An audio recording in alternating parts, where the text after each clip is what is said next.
दोस्तों, स्वागत है आपका मेरे यूट्यूब चैनल पर। मैं आज आपके लिए फिर से लाई हूँ इन्वायरमेंटल इकोलॉजी के कुछ इंपॉर्टेंट क्वेश्चंस जो आपके एग्ज़ाम के लिए इंपॉर्टेंट होने वाले हैं। तो चलिए शुरू करते हैं बिना किसी देरी के। फर्स्ट क्वेश्चन है, नेट प्राइमरी प्रोडक्टिविटी NPP किसके बराबर होती है? किसके बराबर होती है नेट प्राइमरी प्रोडक्टिविटी? तो वो होती है GPP माइनस रेस्पिरेशन। किसके? Gross primary product minus respiration. हम इसे समझ सकते हैं NPP is equals to GPP minus R। अब ये ग्रॉस प्राइमरी प्रोडक्टिविटी क्या है? यह वह कुल सौर ऊर्जा है जिसे प्रकाश संश्लेषण के दौरान पौधों द्वारा कार्बनिक पदार्थों के रूप में संग्रहित किया जाता है। रेस्पिरेशन क्या है? पौधे अपनी वृद्धि, चयापचय और रखरखाव के लिए उस ऊर्जा का कुछ हिस्सा श्वसन के माध्यम से खर्च कर देते हैं।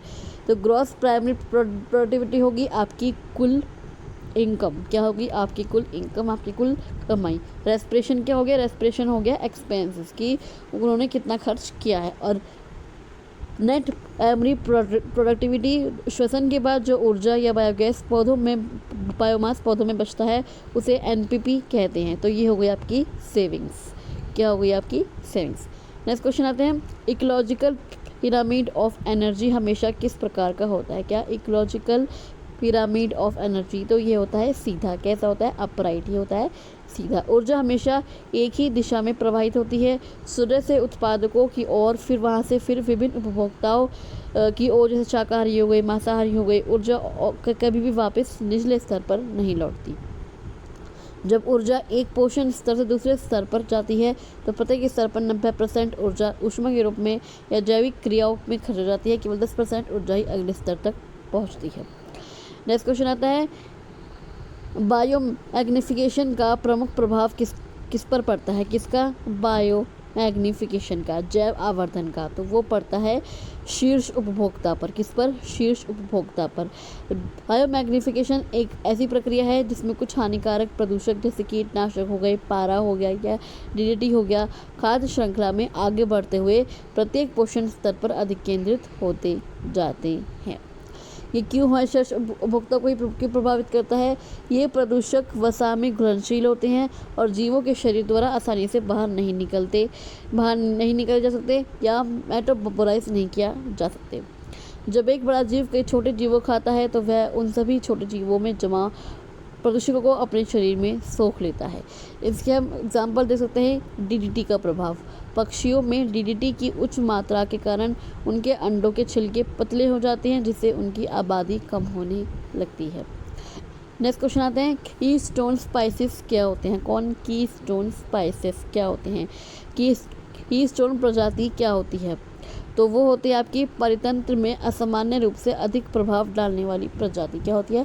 परितंत्र में असामान्य रूप से अधिक प्रभाव डालने वाली प्रजाति। मान लीजिए इसे आप एक मेहराब के बीच वाले पत्थर की तरह समझ सकते हैं। यदि उस पत्थर को हटा दिया जाए तो पूरा ढांचा गिर जाएगा। इनकी जनसंख्या या बायोमास भले ही कम हो, लेकिन पूरे पारिस्थितिकी तंत्र के संतुलन को बनाए रखने में इनकी भूमिका असामान्य रूप से बहुत बड़ी होती है। यदि किसी क्षेत्र से कीस्टोन प्रजाति गायब हो जाए तो वहाँ की पूरी खाद्य श्रृंखला अस्त व्यस्त हो सकती है और कई अन्य प्रजातियाँ भी विलुप्त हो सकती हैं। क्या क्या उदाहरण हैं इसके? हैं समुद्री उदबिलाव। क्या है? समुद्री उदबिलाव।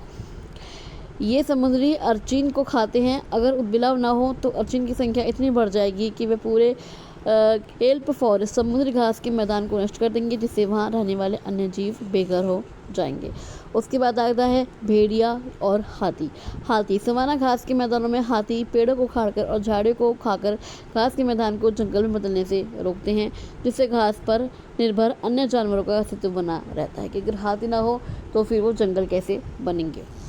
नेक्स्ट क्वेश्चन आता है, यूट्रोफिकेशन का मुख्य कारण क्या होता है? किसका? यूट्रोफिकेशन का, सुपोषण का मुख्य कारण क्या होता है? वो होता है पोषक तत्वों N और P की अधिकता। क्या होती है? N और P की अधिकता। नाइट्रोजन और फास्फोरस की अधिकता। खेतों में उपयोग होने वाले उर्वरक जैसे डिटर्जेंट और सीवेज को पानी बहकर जब जलाशय में मिलता है तो पानी पोषक तत्वों से भरपूर हो जाता है। इन पोषक तत्वों के कारण पानी की सतह पर शैवाल और अन्य जलीय पौधों की सर्वाधिक वृद्धि होने लगती है। इसे एल्गल ब्लूम कहते हैं। जब ये शैवाल मर जाते हैं तो सूक्ष्मजीव इन्हें सड़ाने की प्रक्रिया शुरू करते हैं। इस प्रक्रिया में पानी में घुली हुई ऑक्सीजन का भारी मात्रा में उपयोग होता है। नेक्स्ट क्वेश्चन आता है, रेड डेटा बुक किसे मिलते हैं? कौन सी रेड डेटा बुक? तो यह आपकी संकटग्रस्त प्रजातियों की सूची, एक संकट प्रजातियों की सूची होती है कि जो प्रजातियां संकट में है। इसे IUCN international union for conservation of nature द्वारा प्रकाशित किया जाता है। किसको? डेटा बुक को। इसका मुख्य उद्देश्य उन प्रजातियों की पहचान करना है और उनकी सूचीबद्ध करना है, उनकी लिस्ट बनाना है जिनके विलुप्त होने का खतरा बना हुआ है, ताकि उनके संरक्षण के लिए उचित कदम उठाए जा सके। इस पुस्तक में अलग अलग रंगों के पन्नों का प्रयोग किया जाता है। गुलाबी पन्ने, हरे पन्ने, गुलाबी पन्ने ये अत्यधिक संकटग्रस्त वाले प्रजाति को दर्शाते हैं, और हरे पन्ने जब किसी संकटग्रस्त प्रजाति की संख्या में सुधार होता है और वह खतरे के बाहर आ जाती है तो हरे पन्ने पर स्थानांतरित कर दिया जाता है। नेक्स्ट क्वेश्चन आता है, प्राइमरी सक्सेशन कहाँ शुरू होती है? कौन सी प्राइमरी सक्सेशन? तो ये शुरू होती है पूर्णतः निर्जीव क्षेत्रों में। कहाँ पर? पूर्णतः निर्जीव क्षेत्रों में शुरू होती है ये प्राइमरी सक्सेशन। ऐसे स्थानों पर शुरू होती है जहाँ पहले कोई जीव मौजूद नहीं था। यह नग्न चट्टानों, नए बने ज्वालामुखी द्वीपों या हिमनदों के हटने के बाद बची हुई जमीन पर होता है। शुरुआती चरण में यहाँ मिट्टी नहीं होती। लाइकेन और मॉस जैसे पायोनियर स्पाइसेस चट्टानों को तोड़कर मिट्टी बनाने की प्रक्रिया शुरू करते हैं।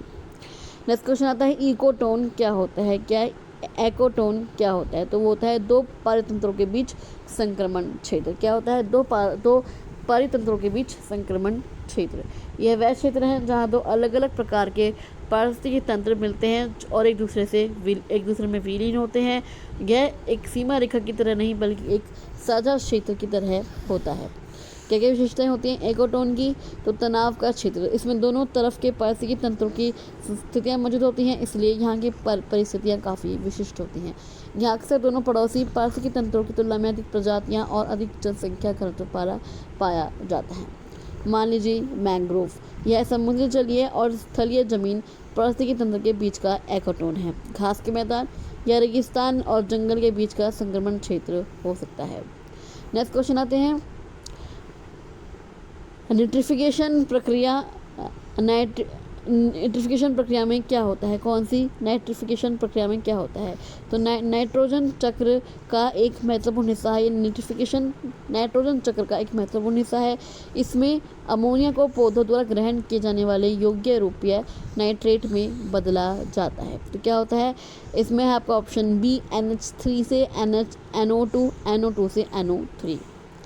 अमोनिया से नाइट्राइट, NH3 से NO2 जाता है। सबसे पहले मिट्टी में मौजूद बैक्टीरिया जो अमोनिया को नाइट्राइट में बदलते हैं। फिर नाइट्राइट से नाइट्रेट, क्या होता है? नाइट्राइट से नाइट्रेट। सबसे पहले अमोनिया से नाइट्राइट और नाइट्राइट से नाइट्रेट। दूसरे चरण में नाइट्रोबैक्टर जैसे बैक्टीरिया नाइट्राइट को नाइट्रेट में बदल देते हैं। इसे नाइट्रेट को पौधे अपनी जड़ों के माध्यम से आसानी से अवशोषित कर पाते हैं। नेक्स्ट क्वेश्चन आता है, क्योटो प्रोटोकॉल का मुख्य उद्देश्य क्या था? किसका? क्योटो प्रोटोकॉल का तो वो था ग्रीन हाउस गैसों में कटौती। क्या था? ग्रीन हाउस गैसों में कटौती। क्योटो प्रोटोकॉल जलवायु परिवर्तन से निपटने के लिए एक अंतर्राष्ट्रीय समझौता था जिसे 11 दिसंबर 1997 को क्योटो जापान में अपनाया गया था। क्या था इसका लक्ष्य? इसका प्राथमिक लक्ष्य औद्योगिक देशों द्वारा उत्सर्जित होने वाली 6 मुख्य ग्रीन हाउस गैसों की मात्रा को कम करना था कि जो ग्रीन हाउस गैसें हैं वो कम हो जाएं। इसका उद्देश्य था एक क्योटो प्रोटोकॉल का, ताकि ग्लोबल वार्मिंग पर अंकुश लगाया जा सके। यह प्रोटोकॉल विकसित देशों पर उत्सर्जन कम करने के लिए कानूनी रूप से बाध्यकारी सीमाएं लागू करता था। यह कॉमन बट डिफरेंशिएटेड रिस्पॉन्सिबिलिटीज़ के सिद्धांत पर आधारित था। इसका मतलब था कि विकसित देशों ने ऐतिहासिक रूप से अधिक प्रदूषण फैला है, इसलिए कटौती की बड़ी जिम्मेदारी भी उन्हीं की होगी जो विकसित देश हैं। कौन कौन सी हैं जो मुख्य गैसें जो उन्होंने कम करने का फैसला लिया था? Carbon dioxide, methane, nitrous oxide, hydrofluorocarbon और परफ्लोरोकार्बन और उसके बाद सल्फर हेक्साफ्लोराइड। ये आपकी गैसें हैं, ग्रीन हाउस गैसें।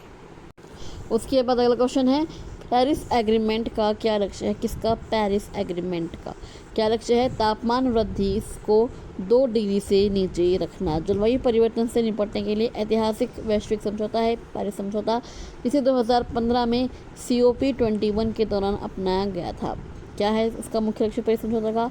वैश्विक औसत तापमान में वृद्धि को पूर्व औद्योगिक स्तर से 2 डिग्री सेल्सियस से काफ़ी नीचे रखना और इसे 1.5 डिग्री सेल्सियस तक सीमित करने का ठोस प्रयास करना। हर देश को अपनी क्षमता के अनुसार उत्सर्जन कम करने के लक्ष्य खुद तय करने होते हैं, जिसे इंटेंडेड नेशनली डिटरमाइंड कॉन्ट्रीब्यूशंस कहा जाता है। अगर हम बात करें क्योटो प्रोटोकॉल में और पेरिस समझौते में अंतर, तो केवल विकसित देशों पर बाध्यकारी था ये क्योटो प्रोटोकॉल, जबकि जो पेरिस समझौता है वो आपके सभी देशों, विकसित और विकासशील दोनों के लिए है। दृष्टिकोण की बात करी जाए तो टॉप डाउन, ऊपर से थोपे गए लक्ष्य हैं, लेकिन जो पेरिस समझौता है वो बॉटम अप है, देश स्वयं अपने लक्ष्य चुनता है। प्रकृति की बात की जाए तो कानूनी रूप से बहुत सख्त दंड प्रावधान है क्योटो प्रोटोकॉल में, जबकि पेरिस समझौता में सहयोग और पारदर्शिता पर आधारित है। नेक्स्ट क्वेश्चन आते हैं, ब्लैक कार्बन का मुख्य स्रोत क्या है? तो ब्लैक कार्बन का आपका मुख्य स्रोत है आपका अधूरा दहन, इनकम्प्लीट कंबशन। क्या? Incomplete combustion. ब्लैक कार्बन आपका है क्या? जिसे अक्सर कालिक भी कहा जाता है, बारीक कणों का एक रूप है। यह तब बनता है जब जीवाश्म ईंधन, बायोमास या लकड़ी पूरी तरह से नहीं जल पाते। क्या क्या ब्लैक कार्बन के मुख्य स्रोत होते हैं? परिवहन, जैसे डीजल इंजनों, ट्रक, बस, कार से निकलने वाला धुआं हो गया। घरेलू ईंधन होंगे, जैसे खाना पकाने के लिए लकड़ी, कोयला या गोबर के उपयोग हो गया। कृषि में पराली जलाना, उद्योग में ईंट भट्टे और थर्मल पावर प्लांट चलाना। यह पर्यावरण के लिए खतरनाक क्यों है? यह सूर्य की गर्मी को बहुत तेज़ी से सोखता है। CO2 कार्बन डाइऑक्साइड के बाद यह ग्लोबल वार्मिंग में दूसरा सबसे बड़ा योगदानकर्ता माना जाता है आपका ब्लैक कार्बन। ये कण इतने छोटे होते हैं कि सांस के जरिए फेफड़ों और रक्त प्रवाह में प्रवेश कर गंभीर बीमारियां पैदा कर सकते हैं। नेक्स्ट क्वेश्चन आता है, ब्लू कार्बन की समझ है। कौन सा? ब्लू कार्बन, तो ये है महासागरीय एवं तटीय पारितंत्र। क्या है? महासागरीय एवं तटीय पारितंत्र। ब्लू कार्बन वह कार्बन है जो दुनिया के महासागरों और तटीय पारिस्थितिकी तंत्र द्वारा वातावरण से सोखा और जमा किया जाता है। यह महत्वपूर्ण क्यों है? मैंग्रोव, सॉल्ट मार्श और समुद्री घास जमीन पर मौजूद अपनों जंगलों की तुलना में बहुत अधिक तेजी से और लंबे समय तक कार्बन को संचित कर सकते हैं। स्थलीय जंगलों के विपरीत, जो अपना अधिकांश कार्बन पेड़ों और पत्तियों में जमा करते हैं, ब्लू कार्बन पारिस्थितिकी तंत्र अपना अधिकांश कार्बन मिट्टी में जमा करते हैं। ब्लू कार्बन के क्या मुख्य स्रोत हैं? मैंग्रोव, खारे पानी में उगने वाले पेड़ जो कार्बन सोखने में बेमिसाल हैं। समुद्री घास, समुद्र के नीचे फैले हुए घास के मैदान। लवणीय दलदल, ज्वार भाटे वाले क्षेत्रों में पाए जाने वाले दलदली इलाके। नेक्स्ट क्वेश्चन आते हैं, एक बात और, यदि इन तटीय क्षेत्रों को नष्ट किया जाता है तो इनमें हजारों सालों से जमा कार्बन वापस वातावरण में CO2 के रूप में मुक्त हो जाता है, जो जलवायु परिवर्तन को और तेज कर देता है। नेक्स्ट क्वेश्चन आते हैं, इन्वायरमेंटल कुज़नेट्स कर्व क्या दर्शाता है? क्या है इन्वायरमेंटल कुज़नेट्स कर्व? तो ये दर्शाता है आपका आय और प्रदूषण के बीच संबंध। क्या? आय और प्रदूषण के बीच संबंध। एक परिकल्पना है जो ये सुझाव देती है कि जैसे जैसे कोई देश आर्थिक रूप से विकसित होता है, पर्यावरण का प्रदूषण पहले बढ़ता है और फिर एक निश्चित आय स्तर के बाद घटने लगता है। क्या चलन है इस चक्र के? सबसे पहले बात करते हैं औद्योगिकरण। जब कोई देश गरीब होता है और विकास शुरू करता है तो वह खेती से उद्योगों की ओर बढ़ता है। इस समय आय बढ़ने के साथ प्रदूषण और प्राकृतिक संसाधनों का दोहन बहुत तेजी से बढ़ता है। फिर एक मोड़ आता है, एक विशेष प्रति व्यक्ति आय के स्तर पर पहुंचने के बाद प्रदूषण अपने उच्चतम स्तर पर होता है। लेकिन बाद का चरण जो है सेवा क्षेत्र, जैसे जैसे अर्थव्यवस्था और अधिक विकसित होती है, लोग स्वच्छ पर्यावरण की मांग करने लगते हैं, तकनीक बेहतर होती है और अर्थव्यवस्था सेवा क्षेत्र की ओर मुड़ जाती है। इससे आय बढ़ने के साथ साथ प्रदूषण कम होने लगता है। कई पर्यावरणविदों का मानना है कि यह हर स्थिति में सही नहीं है।